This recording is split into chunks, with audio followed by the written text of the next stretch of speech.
Hello, I'm Michael Stone, co-owner of Construction Programs and Results, home of markupandprofit.com. Today, let's discuss why job costing is important. I've discovered over years that few contractors do job costing. If you want to start making good money in this business consistently, you must do job costing.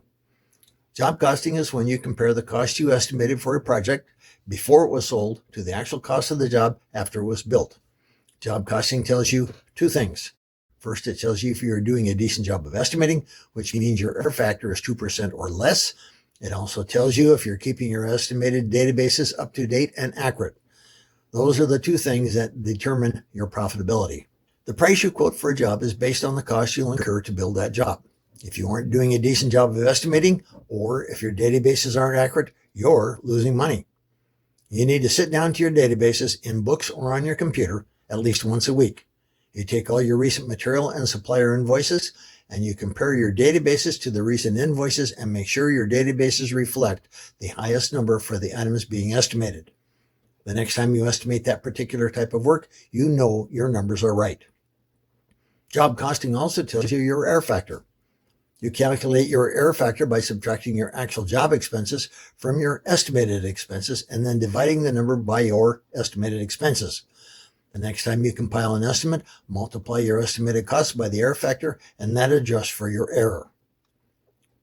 I know that's a lot of math. Let me explain how it works.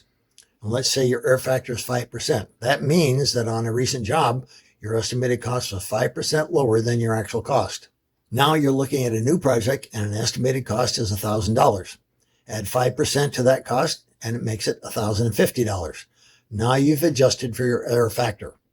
I can hear the screams from those that focus on price. I can't add that. To do that, I'll price myself out of the market. Let me ask you, is it better to price and sell a job with accurate numbers so you can make a minimum 8% net profit needed to stay in business? Or is it better to be competitive?